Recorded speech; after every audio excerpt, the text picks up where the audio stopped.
And, gentlemen, we are going to start today by talking about Dak Prescott, one of our favorite topics. And I want to begin by talking about the Billy Joel song, Only the Good Die Young. That's what this Dak Prescott situation is starting to remind me of. If you remember, if you've never heard the Billy Joel song, Only the Good Die Young, it's basically Billy Joel trying to talk a girl that grew up in the Catholic Church, a girl that grew up in Catholic schools, into abandoning her beliefs to get with Billy Joel. He's trying to talk her up out of the panties and saying that, you know, hey, look, quit worrying about being a good girl. The good die young. That reminds me of Dak Prescott, who now is making a song, in my opinion, only the bad get big contracts from Jerry Jones. He is singing that tune, and I think is starting to change his behavior just a little bit. I had no problem last week with Dak avoiding social distancing and working out with Dez Bryant, but now TMZ reporting Dak threw a big birthday party at his house for like 30 people. Ezekiel Elliott was there. Dak, of course, his camp is kind of denying it, saying it wasn't 30 people. It wasn't that many people. It was less than 10 or around 10. But you can tell by the food spread, it was more than 10 people.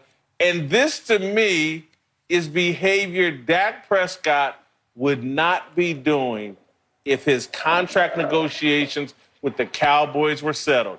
He would still be Jerry Jones' favorite good guy, the guy that does everything right. His desperation, again, I don't have a problem with him working out with Dez Bryant. Like, but if he had a contract, I don't think he'd be working out publicly with Dez Bryant.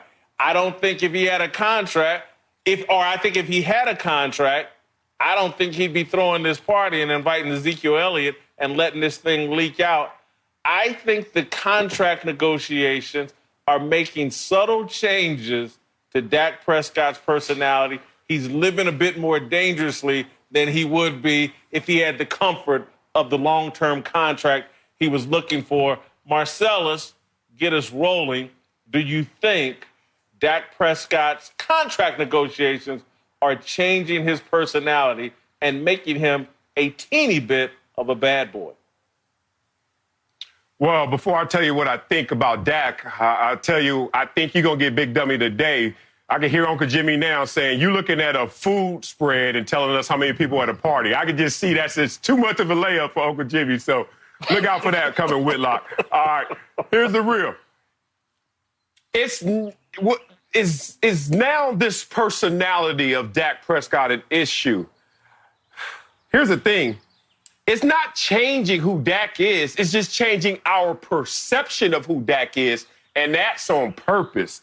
Think about it. In any healthy relationship, and I'm going to take you on this little journey, any healthy relationship, they say it has to be 80% love, 19% like, and 1% crazy. Because the other person won't fully respect you unless they know you can go there.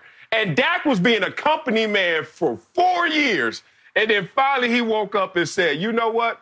That ain't how I'm going to get it. So to your point, I think there is a subtle change in Dak, but it's only for perception, not reality. So let's go to the next step.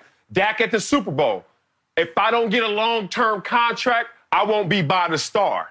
Oh, and everyone pushed back. Dak, you a company man. You ain't going nowhere. You going right to practice, OTAs, off-season, doing what the company man does. So what does Dak have to do? Find ways that he can send out signals that he can buck the system. What does he do? He works out with Dez against the orders and the stay-at-home orders by the city, by the state, by the government.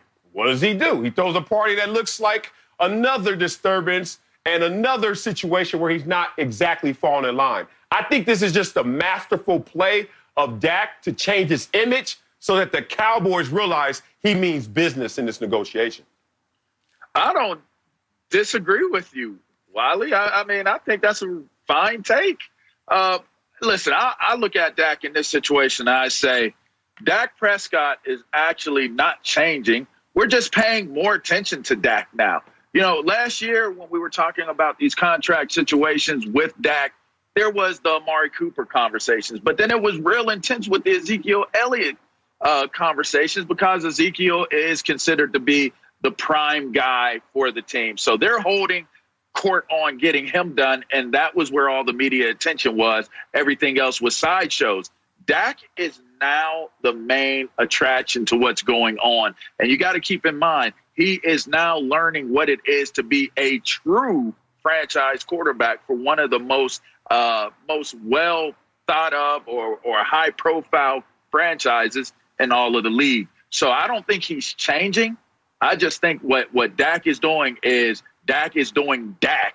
And I'm not going to condemn him for doing who he is and us paying more attention to him being who he is all of a sudden because of a contract.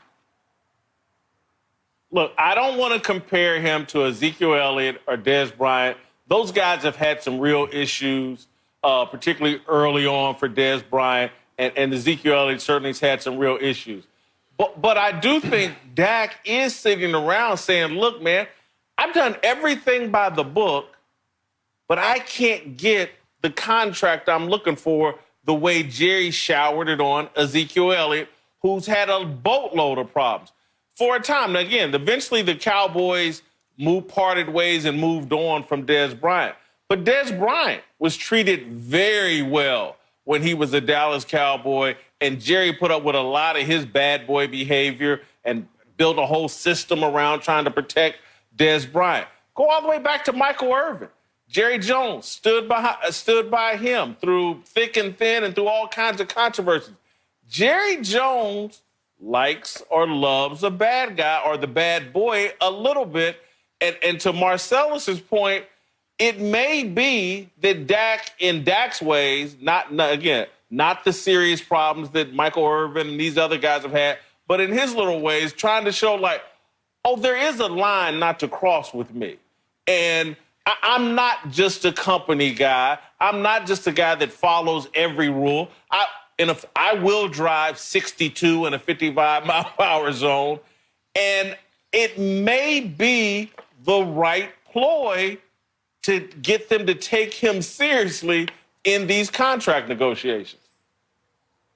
Yeah, because Jerry Jones is a rebel in himself. Jerry Jones is a risk taker. If you've paid attention to his story, even for him to purchase the Dallas Cowboys in 1989, and people saying he overpaid for them. And not only did he pay for the team, he paid for the stadium. And every other owner was like, what are you doing paying for a stadium? We are in the ownership of a team, not stadium game. But he proved to be ahead of his time because now all owners are in the stadium game. All that means is Jerry Jones respects another person who bets on himself, is a risk taker, is a rebel. And I think Dak is starting to lean into, okay, if you think that the good guy is not to your full liking, I can show you that I got another side to me. And let's be real about the reports about Dak Prescott coming out of college. We remember that video of Dak Prescott getting knocked out on spring break, and everyone was starting to question his character.